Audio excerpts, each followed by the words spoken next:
Devlog 3, Designing Dreadnought Armour. Greetings all. I return once more with updates. This video will cover the foundations of how I intend to simulate the major topic of armoring a ship during the two big wars. So where do I begin? Maybe a quick introduction. Armor protects the ship from guns and the holes they like to poke in one's boat. Wood was mess, so metal replaced it, and various nations had ideas about where and how much metal you need. Engineers and metallurgicans studied armor and how the metal could be improved.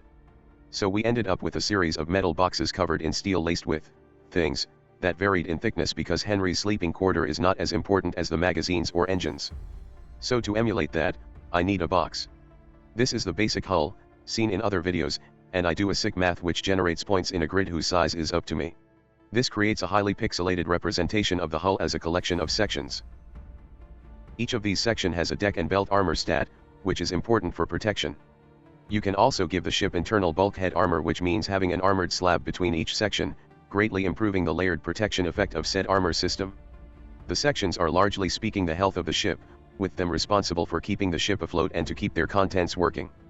My rough starting idea was like this. And the first part to figure out was how in the name of bloody hell I was going to make that happen. The solution was decals, which are like stickers that can tint underlying meshes. Their main weakness is that they affect everything equally, but using the custom stencil rendering technique, I can make the decal only affect the relevant part.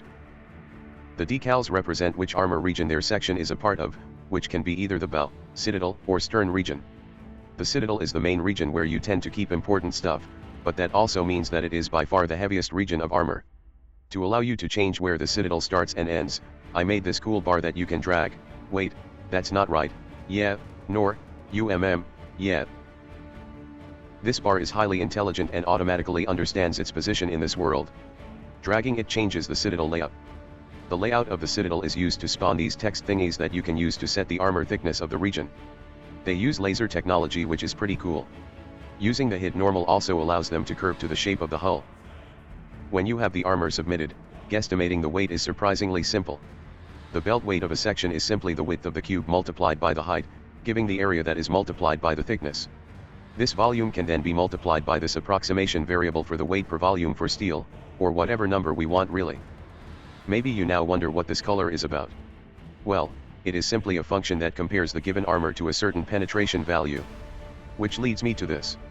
This menu allows you to check your armor against one of your weapons at any range, which will update the armor color in accordance with the penetration of that weapon. Red means bad, green means good, yes. The penetration is modeled after both Admiralty calculations and US Navy information.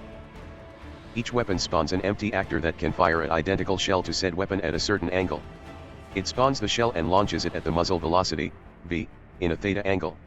During its flight, the projectile is pulled down by gravity, and is affected by air drag, which affects its trajectory. The empty actor does this for every possible angle of the gun, noting which theta gives which outcome. When the shell hits the zero plane, its angle of fall is compared to a flat plane up, which gives us the impact angle against belt armor, and the same is done for its impact angle against deck armor. The total distance traveled is stored, and so is the total travel time, and the same goes for the shell velocity at impact. The velocity and angle of impact can then be used for penetration calculations, and everything is put into this table where the launch angle is the key. By moving the table parts around, I make a few other tables, of which the distance table is most important. The weapon can find its lookup table from its ID, and given its estimation of the enemy range, it gets how to hit its enemy target. All of this math and we get this. Neat. But that is not all. I made a custom cursor, cool. And I made this slider which allows you to change the section size, which protects the ship against flooding, but also increases weight as you need more bulkheads and thus more steel. Anywho, I am currently working on a bit more, such as part armor and such, but that will have to be showcased later. Thank you for watching, take care.